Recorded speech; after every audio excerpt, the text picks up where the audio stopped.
Dear friends, welcome to my channel Easy English Learning. আজকে আমি আবার আপনাদের মাঝে উপস্থিত হয়েছি নতুন একখানা বিষয় নিয়ে। আজকের আলোচিত বিষয়টি হলো অবজেক্টিভ কেস। এই অবজেক্টিভ কেস কাকে বলে, অর্থাৎ অবজেক্টিভ কেসের ডেফিনেশনটি কি, সেই সাথে আমরা জানব বাক্যের মধ্যে কোন সমস্ত নাউন বা প্রোনাউনগুলিকে আমরা অবজেক্টিভ কেস হিসাবে চিনব। এই সমস্ত পদ্ধতি আরও বিভিন্ন অবজেক্টিভ কেস সম্পর্কিত কথা নিয়ে আজকে আমি তপন কুমার চৌধুরী আরম্ভ করছি আজকের ক্লাস অবজেক্টিভ কেস।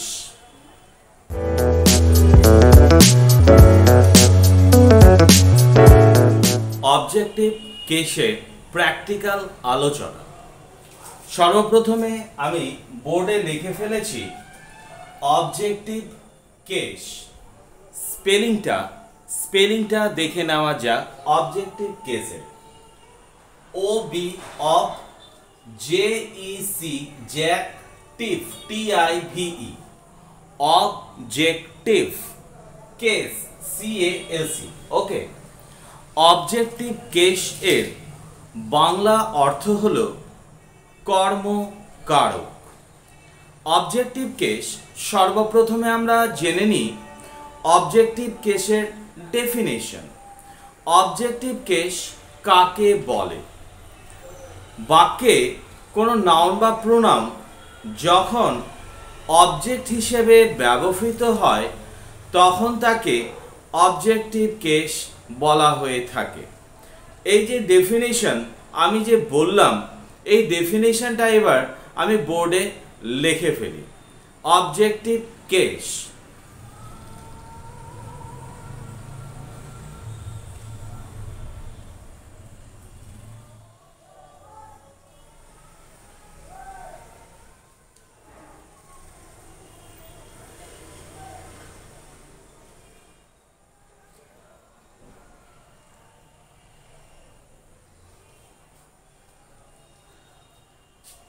আপনাদের সামনে অবজেক্টিভ কেসের ডেফিনেশন অর্থাৎ সংজ্ঞাটি লিখে দেখানো হলো।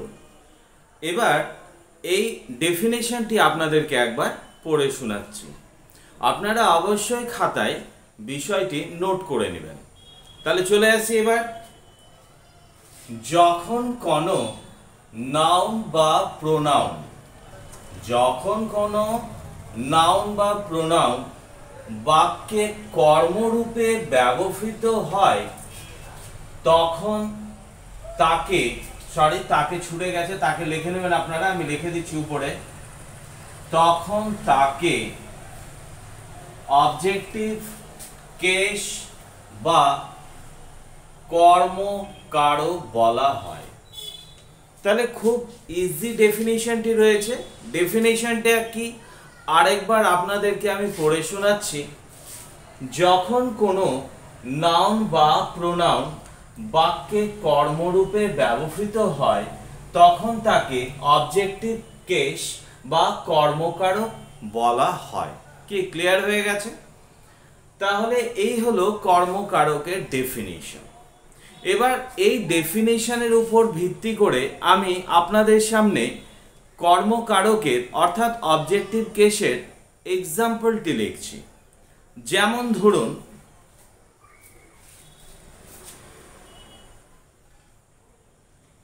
হি gave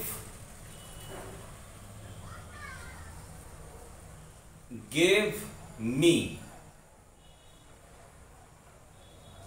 he gave me। এখানে মি হচ্ছে অবজেক্টিভ কেস।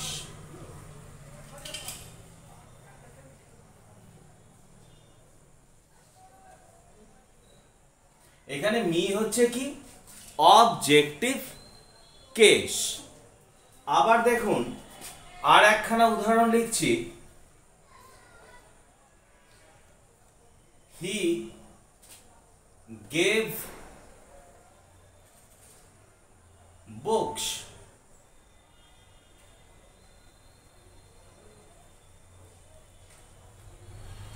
এখানে বুকসটি হচ্ছে অবজেক্টিভ কেস।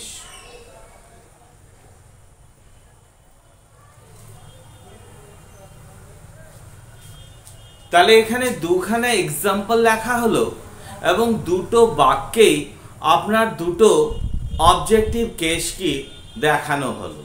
তাহলে আমরা জানলাম অবজেক্টিভ কেসের ডেফিনেশন এবং তার এক্সাম্পল অর্থাৎ উদাহরণ। কিন্তু দেখুন আপনাদের কাছে এই বিষয়টি পুরো যান্ত্রিক হয়ে গেল, কেননা আপনারা মুখস্থ করবেন এবং তার সাথে এক্সাম্পল লিখবেন। পরীক্ষাটা ঠিক আছে, আপনারা রাইট, ওকে, কিন্তু আপনারা কি বুঝলেন এখানে বা কি বুঝলেন না সেই বিষয়টা কিন্তু আমরা সঠিকভাবে জানতে পারলাম না। তাহলে যান্ত্রিক বিষয়টিকে আমরা কখনোই গ্রহণ করব না। আমরা যে কোনো জিনিস বুঝে নিয়ে তাকে আমরা গ্রহণ করার চেষ্টা করব। এটাই হচ্ছে ক্লাসগুলোর উদ্দেশ্য। তাহলে দেখে নেওয়া যাক যে অবজেক্টিভ কেস আমরা পুরোপুরি কিভাবে আমরা এটাকে বোধগম্য করে নিতে পারি এবং সমস্ত প্রশ্নের আমরা সমাধান করে নিতে পারি। তাহলে আরেকবার আমি আপনাদের সামনে অবজেক্টিভ কেসের ডেফিনেশনটি যেটি লেখা রয়েছে সেই ডেফিনেশনটি পড়ছি। দেখুন, যখন কোনো নাউন বা প্রোনাউন বাক্যে কর্মরূপে ব্যবহৃত হয়, আপনারা নাউন সম্পর্কে জেনেছেন, প্রোনাউন সম্পর্কে জেনেছেন, এতটুকু তো আপনারা খুঁজে বের করে নিতে পারবেন। কিন্তু প্রশ্নটি হচ্ছে আমরা কি করে বুঝবো বাক্যের মধ্যে এটা কর্মরূপে রয়েছে? তারপরের কথা যেটা বাক্যে কর্মরূপে ব্যবহৃত হয়, এটা আমরা কি করে বুঝবো? প্রশ্নটা তো এখানে বাক্য লিখলাম, দুটো উদাহরণ দিলাম, দুই জায়গায় আমরা ইন্ডিকেশন করে অবজেক্টিভ কেস লিখে দিলাম, কিন্তু আমরা কি বুঝলাম এটা কি করে হলো? এই বাক্য ছাড়া অন্য বাক্যে আমরা কি করে খুঁজে পাবো? তার জন্য সঠিক পদ্ধতি, সঠিক কথা আমি আপনাদের বলছি। এখানে প্রশ্নটা হচ্ছে, আমি এর আগে যখন শিখিয়েছিলাম সাবজেক্টিভ, নমিনেটিভ, সেক্ষেত্রেও কিন্তু এই বিষয়গুলো আপনাদের শেখানোর আগে কতগুলো কথা আমি বলেছিলাম। তো দেখুন, বাক্যে ভার্ব থাকে, সেই ভার্বকে আমরা যদি কাকে, কাদেরকে বা কি দিয়ে প্রশ্ন করলে যে উত্তরটি পাবো সেটাই হচ্ছে অবজেক্টিভ কেস। আমি যে কথাটা বললাম এই কথাটা এবার আমি লিখে নিচ্ছি এই বোর্ডে। আপনারা কিন্তু অবশ্যই বিষয়টি লিপিবদ্ধ করবেন এবং বোঝার চেষ্টা করবেন।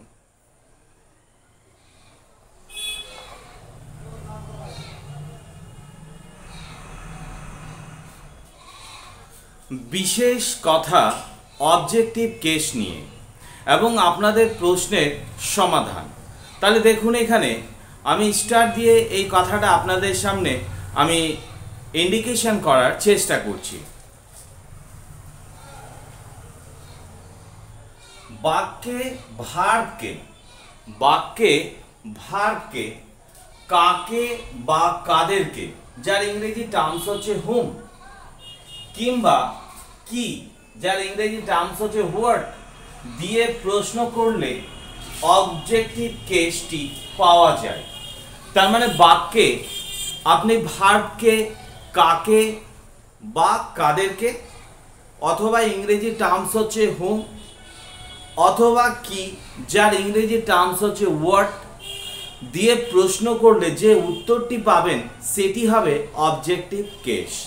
তাহলে অবজেক্টিভ কেসের যে ডেফিনিশন সেটা তো জানলাম, কিন্তু এবার বাক্যের মধ্যে অবজেক্টিভ কেসটি কি করে খুঁজে পাবো তার একটা ফর্মুলা বা পদ্ধতি আপনাদের সামনে আমি লিখলাম। বিষয়টি অবশ্যই নখ দর্পণে রাখতে হবে। তাহলে এই বিষয়টি অনুযায়ী এবার এই উদাহরণে চলে আসি। দেখুন আপনারা কিভাবে অতি সহজে অবজেক্টিভ কেসটি খুঁজে বার করতে পারছেন। তাহলে দেখুন, এখানে হি গেভ মি, তিনি আমাকে দিলেন, এর বাংলা অর্থ হচ্ছে তিনি আমাকে দিলেন। তাহলে হি গেভ মি, তিনি আমাকে দিলেন। এবার দিলেন হচ্ছে ভার্ব, গেভ হচ্ছে ভার্ব। এই গেভকে যদি আমরা কাকে দিয়ে প্রশ্ন করি, কাকে দিয়ে যদি প্রশ্ন করি, এই কাকে দিয়ে মানে হুম, কাকে দিলেন, তাহলে উত্তরটি কি আসছে? মি, অর্থাৎ আমাকে দিলেন। তাহলে মি হচ্ছে অবজেক্টিভ কেস। কি কথাটা বোঝা গেছে তো? দ্বিতীয় বাক্যে দেখুন, হি গেভ বুকস, তিনি বইগুলো দিলেন। প্রশ্ন করব আমি, কাকে দিলেন? উত্তর নাই। কাদেরকে দিলেন? উত্তর নাই। কি দিলেন? তাহলে দেখুন উত্তর পেয়ে যাচ্ছেন। এখানে আমরা যদি এই গেভকে যদি কি দিয়ে প্রশ্ন করি, তাহলে উত্তরটি কি আসছে? বুকস, মানে বই, বইগুলো। তাহলে কি দিলেন? তাহলে বইগুলো দিলেন। এই বইটা তাই হয়ে যাচ্ছে অবজেক্টিভ কেস। কি কথাটা বোঝাতে পেরেছি তো? তাহলে খুব সহজে বুঝে নেওয়ার চেষ্টা করুন যে বাক্যে ক্রিয়াকে আপনি কাকে দিয়ে প্রশ্ন করুন, আপনি যদি না পান তাহলে কাদেরকে দিয়ে প্রশ্ন করুন, তাতেও যদি উত্তর না পান আপনি কি দিয়ে প্রশ্ন করুন, তাতে উত্তর অবশ্যই পাবেন। মানে তিনটার মধ্যে একটাতে অবশ্যই আপনারা উত্তর পাবেন যদি অবজেক্টিভ কেস বাক্যে উপস্থিত থাকে, এবং সেক্ষেত্রে আপনারা অতি সহজে অবজেক্টিভ কেসটি খুঁজে বার করতে পারবেন। আশা করি আপনার এইটুকু আলোচনা আপনার অবজেক্টিভ কেস সম্পর্কে সঠিক ধারণা উপস্থাপন করতে সক্ষম হবে। এবার অবজেক্টিভ কেসের পরবর্তী আলোচনা, তা হলো অবজেক্টিভ কেসের প্রকারভেদ। তাহলে অবজেক্টিভ কেসকে কয় ভাগে ভাগ করা হয়, সেই বিভাজনগুলো কি কি, সেই বিভাজনগুলো আমরা কিভাবে চিনব, সমস্ত আলোচনা এবার আপনাদের সামনে আমি উপস্থাপন করছি। তাহলে বিষয়টি এবার বোর্ড থেকে পরিষ্কার করে নিচ্ছি, যেটি হলো অবজেক্টিভ কেসের প্রকারভেদ। অর্থাৎ অবজেক্টিভ কেসকে কটি ভাগে ভাগ করা হয় ও কি কি। অবজেক্টিভ কেস মনে অবশ্যই রাখবেন, অবজেক্টিভ কেস হচ্ছে দুই প্রকার। Number 1 accusative, number 2 dative. আমি সেই ডিভাইডেশনগুলো লিখে নিচ্ছি, আপনারা অবশ্যই স্পেলিং ভুল করবেন না, এবং আপনারা সমস্ত স্পেলিংগুলো সঠিকভাবে আপনাদের খাতায় নোট করুন। তাহলে লিখি,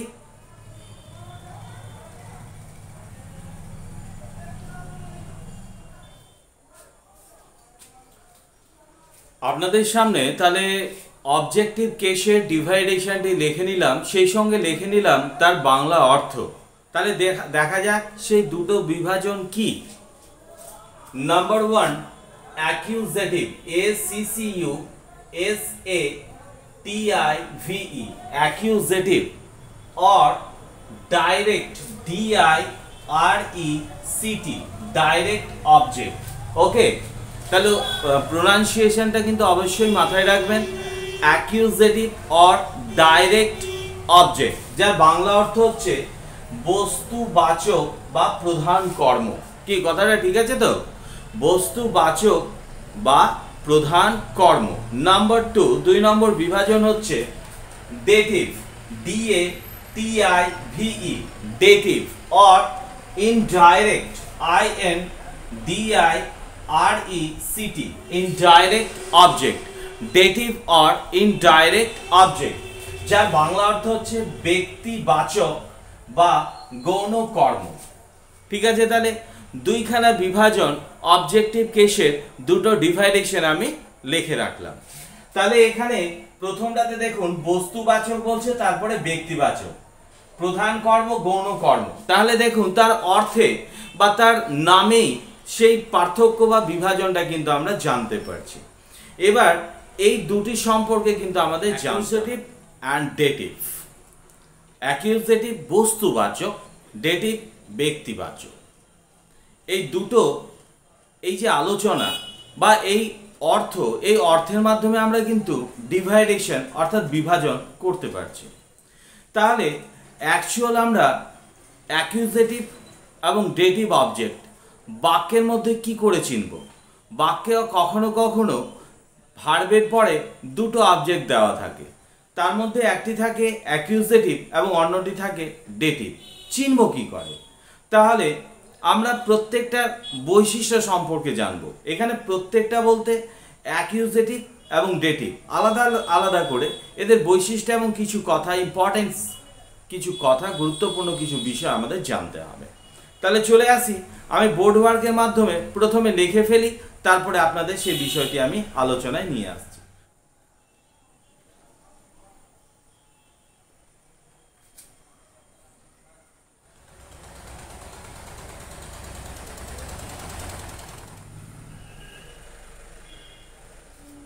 আপনাদের সামনে দুটো বিষয়, দুটো বিভাজন সম্পর্কে কিছু তথ্য, কিছু কথা, গুরুত্বপূর্ণ কথা এখানে লিখে দেওয়া হলো। প্রথমে দেখুন অ্যাকিউজেটিভ। অ্যাকিউজেটিভে কি রয়েছে? এটি কোনো বস্তু বা বিষয়কে নির্দেশ করে। তার মানে এই অবজেক্টের মাধ্যমে কোনো বস্তুকে বা কোনো বিষয়কে আমরা নির্দেশ করতে পারবো এই অ্যাকিউজেটিভের মাধ্যমে। তার মানে অ্যাকিউজেটিভ যে অবজেক্টটি গঠন করবে সেই অবজেক্টটি হবে বস্তুবাচক বা কোনো বিষয়। বাক্যে ভার্বকে কি দিয়ে প্রশ্ন করলে অ্যাকিউজেটিভ অবজেক্টটি পাওয়া যায়? তার মানে বাক্যে ভার্বকে যদি কি দিয়ে প্রশ্ন করেন, কি ওয়ার্ড কি দিয়ে যদি প্রশ্ন করেন, তাহলে যে উত্তরটা পাবেন সেটাই হচ্ছে অ্যাকিউজেটিভ। তার মানে দুটো পদ্ধতি দিয়ে দেওয়া হলো অ্যাকিউজেটিভের। এবার চলে আসি ডেটিভ। ডেটিভ সম্পর্কেও দুটি কথা। ডেটিভ হচ্ছে এটি কোনো ব্যক্তিকে নির্দেশ করে। কাকে নির্দেশ করে? ব্যক্তিকে। বাক্যে ভার্বকে কাকে বা কাদেরকে দিয়ে প্রশ্ন করলে ডেটিভ অবজেক্টটি পাওয়া যায়। তার মানে বাক্যে ভার্বকে যদি কাকে বা কাদেরকে, হুম দিয়ে প্রশ্ন করলে আপনারা ডেটিভ অবজেক্টটি পেয়ে যাবেন। তাহলে এই দুটো বিভাজন এবং দুটো বিভাজনকে কিভাবে আপনারা খুঁজে বার করবেন তার দুটো করে এখানে পদ্ধতি দিয়ে দেওয়া হলো। এটা দিয়ে আপনারা অতি সহজেই এই দুটো অবজেক্টকে বাক্যের মধ্যে ক্র্যাক করতে পারবেন। দেখুন এখানে দুটো নাম, অ্যাকিউজেটিভ অথবা ডাইরেক্ট অবজেক্ট, ডেটিভ অথবা ইনডাইরেক্ট অবজেক্ট। বাংলা যে অর্থ বস্তুবাচক, তার মানে বস্তু বিষয়, এটা আপনারা জানতে পারলেন। এবং বস্তুকে নির্দেশ করতে গেলে আমাদেরকে কি দিয়ে প্রশ্ন করতে হবে, এটার মাধ্যমে আপনারা নাম এবং তার অর্থের মাধ্যমে অতি সহজে বিষয়টি, দুটো বিষয় আপনারা স্মরণে রাখতে পারবেন। চলে আসি ডেটিভে। এখানে বলে দেওয়া হয়েছে ব্যক্তিবাচক। ব্যক্তিবাচক মানে কাকে বা কাদেরকে দিয়ে প্রশ্ন করতে হয়, তবেই তো ব্যক্তি বেরিয়ে আসবে। তাহলে দুটি বিষয় সেই অর্থের মাধ্যমে আপনারা খুঁজে বার করতে পারবেন, এখানে দিয়ে দেওয়া হয়েছে। তাহলে চলে আসা যাক একটা উদাহরণ, এমন একটা বাক্য নিই যার মধ্যে দুটো অবজেক্ট রয়েছে। লিখে ফেলি সেই উদাহরণ।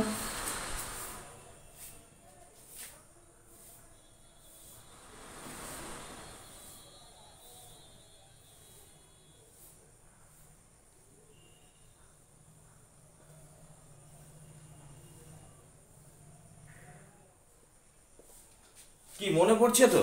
কিছুক্ষণ আগেই এই দুটো উদাহরণ আপনাদের মাঝে বা আপনাদের সামনে আমি লিখেছিলাম। He gave books, he gave me. এখানে মিটাও অবজেক্ট, এবার বুকসটাও অবজেক্ট। এটি দুটো আলাদা করে দেওয়া রয়েছে। এবার দুটো এই অবজেক্টকে একটি বাক্যে পরিণত করে আমি একখানা বাক্য তৈরি করছি। এই দুটোকে যোগ করে একখানা বাক্য লিখছি। He gave me books.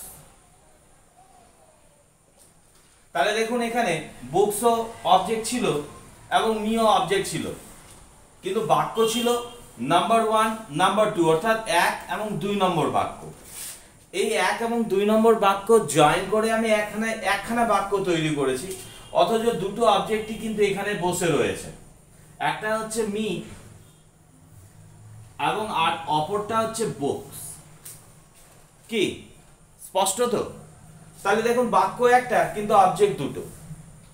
তাহলে এই দুটো অবজেক্টের মধ্যে কিন্তু একটা ডেটিভ রয়েছে এবং একটি অ্যাকিউজেটিভ রয়েছে। কি করে চিনবো আমরা? চলে আসি সেই চেনার উপায়ে। নাম্বার 1, ফার্স্ট আমাদের কাজ, বাক্যের মধ্যে আমরা খুঁজে বার করব ভার্ব। তাহলে এখানে বাক্যের মধ্যে ভার্বটি রয়েছে কি? গেভ। এটি হচ্ছে কি? ভার্ব, অর্থাৎ আমরা ক্রিয়া প্রথমে খুঁজে বের করলাম। একে প্রশ্ন করব কি দিয়ে? প্রথমে দেখুন লেখা আছে অ্যাকিউজেটিভে কি দিয়ে প্রশ্ন করব? কি দিয়ে? ভার্বকে কি দিয়ে? He gave, he gave, gave মানে দেওয়া। কি দেওয়া হয়েছে? কি দিয়েছে? তাহলে হি গেভ, কি দিয়ে প্রশ্ন করলাম, তাহলে কি হলো? বুকস হলো। কি দিয়েছে? বইগুলো দিয়েছে। তাহলে কি এর মাধ্যমে যে উত্তরটা পেলাম, তাহলে সেটা এটা নিশ্চিতভাবে কি দাঁড়াবে? অ্যাকিউজেটিভ। কি দাঁড়াবে? অ্যাকিউজেটিভ। কেন? এটা বুকস হচ্ছে বস্তুবাচক। আরেকটা কথা, এখানে বস্তু বা বিষয়কে বোঝানো হচ্ছে, বুকস তো বস্তুবাচক, তাই এটা হয়ে যাচ্ছে কি? অ্যাকিউজেটিভ। খুব সহজে বের করতে পারলাম। নাম্বার 2, এবার চলে আসি আর একখানা অবজেক্ট আছে, এটা মি। মি, তাহলে কিভাবে দেখুন, তারপরে কোনো ব্যক্তিকে নির্দেশ করবে। মি মানে আমাকে, তার মানে একটা ব্যক্তিকে নির্দেশ করছে। অথবা দেখুন কাকে বা কাদেরকে দিয়ে প্রশ্ন করুন। গেভ হচ্ছে ভার্ব, একে প্রশ্ন করুন কাকে দেওয়া হয়েছে, কাকে দিয়েছে বা দিয়েছিল, কাকে দিয়েছিল। তাহলে দেখুন মি, আমাকে, তাহলে কি হয়ে যাচ্ছে? এটা ডেটিভ হয়ে যাচ্ছে। তাহলে এটা হয়ে যাচ্ছে কি? ডেটিভ। তার মানে হয়ে যাচ্ছে কি? ব্যক্তিবাচক। তাহলে এইভাবে করে আমরা বাক্যের মধ্যে অ্যাকিউজেটিভ এবং ডেটিভটা কিন্তু অতি সহজেই আমরা খুঁজে বের করতে পারবো, যদি আমাদের এই বিষয়টি জানা থাকে। এই বিষয়গুলো আপনাদের অবশ্যই মনে রাখতে হবে, তাহলে আপনারা অ্যাকিউজেটিভ অ্যান্ড ডেটিভ অবজেক্টটা আপনারা কিন্তু খুঁজে বার করতে পারবেন। কি কথাটা বোঝা গেছে তো? এবার কিছু কথা বলি। দেখুন এখানে অ্যাকিউজেটিভ এবং ডেটিভ কেসটা বাক্যের মধ্যে বসেছে। বাক্যের বসার স্টাইলে কি আছে দেখুন, মি অর্থাৎ হি গেভ মি বুকস, এই স্টাইলে প্রথমে হচ্ছে ডেটিভ, তারপরে অ্যাকিউজেটিভ। তার মানে বাক্যে যখন অবজেক্ট দুটো বসবে, তাহলে বাক্যে ভার্বের পরে প্রথমে বসবে ডেটিভ, অর্থাৎ অ্যাট ফার্স্ট নাম্বার 1 এই ডেটিভটা বসবে, তারপরে বসবে অ্যাকিউজেটিভ। ক্লিয়ার হয়ে গেছে? এক্ষেত্রে কিন্তু ভার্বের পরে সরাসরি বসে যাবে, তার আগে কিন্তু কোনো রকম প্রিপোজিশন ব্যবহার হয় না বা কোনো কিছু ব্যবহার হয় না। তার মানে dative and accusative, first dative তারপরে অ্যাকিউজেটিভ বসবে। প্রথমে বসবে ব্যক্তিবাচক, তারপরে বসবে বস্তুবাচক। কি কথাটা বোঝা গেছে তো? তাহলে বাক্যে মাথায় রাখুন, আরেকবার বলে দিচ্ছি, বাক্যে ভার্বের পরে দুটি অবজেক্ট, দুই রকম অবজেক্ট যখন বসে, তখন সাধারণত প্রথমে বসে ডেটিভ, দ্বিতীয়তে বসে অ্যাকিউজেটিভ। ক্লিয়ার? প্রথমে হচ্ছে ব্যক্তিবাচক, 2 নম্বরে হচ্ছে বস্তুবাচক। ঠিক আছে? কিন্তু না, ধরুন যে আমরা উল্টে দেব, প্রথমে আমি অ্যাকিউজেটিভ তারপরে ডেটিভ, এটা কি বসানো যাবে না? বা এই তা বসালে কি ভুল হবে? নিশ্চিতভাবে ভুল হবে না, কিন্তু তার জন্য একটা আপনাদের সতর্কতা বা সতর্ক বিষয়টা জেনে রাখতে হবে। সেটা কি, ধরুন আমি এটাকে এখানে বসাবো এবং এটাকে তারপরে, তো কিভাবে বসবে?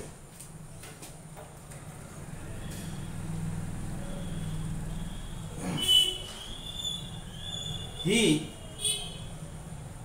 গেভ বুকসটা প্রথমে নিয়ে চলে আসে বুকস, এবার তারপরে মি বসালাম, মি। আমরা যদি এটা এরকম বসাই তাহলে বাক্যটা কিন্তু ভুল হয়ে যাবে। কেন? যে এটা নিয়ম নয়। নিয়ম হচ্ছে প্রথমে ডেটিভ তারপরে অ্যাকিউজেটিভ। কিন্তু এটা যদি আমরা করতে চাই তাহলে তার আগে একখানা প্রেপোজিশন ব্যবহার করতে হবে, সেটা প্রয়োজন অনুসারে এবং অর্থ অনুসারে। সবসময় যে টু ব্যবহার করব তা নয়, বিভিন্ন রকম প্রেপোজিশন ব্যবহার হবে। এগুলো একটা বিস্তারিত ক্লাস, পরে আপনারা জানতে পারবেন। এইটুকু ধারণা শুধু মাথায় রাখুন। He gave books to me, তাহলে এখানে মি এর আগে টু বসালাম, তাহলে প্রথমে কি চলে আসলো? প্রথমে অ্যাকিউজেটিভ চলে আসলো, প্রথমে চলে আসলো অ্যাকিউজেটিভ, তারপরে হয়ে গেল ডেটিভ। তার মানে এটা অল্টারনেট হয়ে গেছে। কি কথাটা বোঝা গেছে? তার জন্য স্পেশালি আমাকে টু এই প্রেপোজিশনটি নিয়ে আসতে হয়েছে। তাহলে এই হচ্ছে অবজেক্টিভ কেসের আলোচনা। বোঝা গেছে?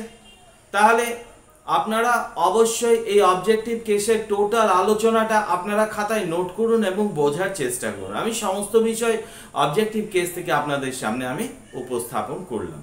অবজেক্টিভ কেসের বিস্তারিত আলোচনা আপনাদের সামনে আমি উপস্থাপন করলাম। আশা করি অবজেক্টিভ কেসের সম্পর্কে যতগুলো বিষয় ছিল আপনাদের সামনে আমি যথাসম্ভব তুলে ধরার চেষ্টা করলাম। আপনারা এই ক্লাসগুলো অবশ্যই ক্যাচ করুন। আমরা আবার পরবর্তী ক্লাসে অবজেক্ট কিছু আরও অন্য ধরনের অবজেক্ট নিয়ে আলোচনা করব। তাহলে আজকে আমি আমার এই ক্লাসটি এখানেই সমাপ্ত করছি। সাক্ষাৎ হবে আবার পরবর্তী ক্লাসে। ততক্ষণ পর্যন্ত আপনারা ভালো থাকুন, সুস্থ থাকুন। Have a nice day.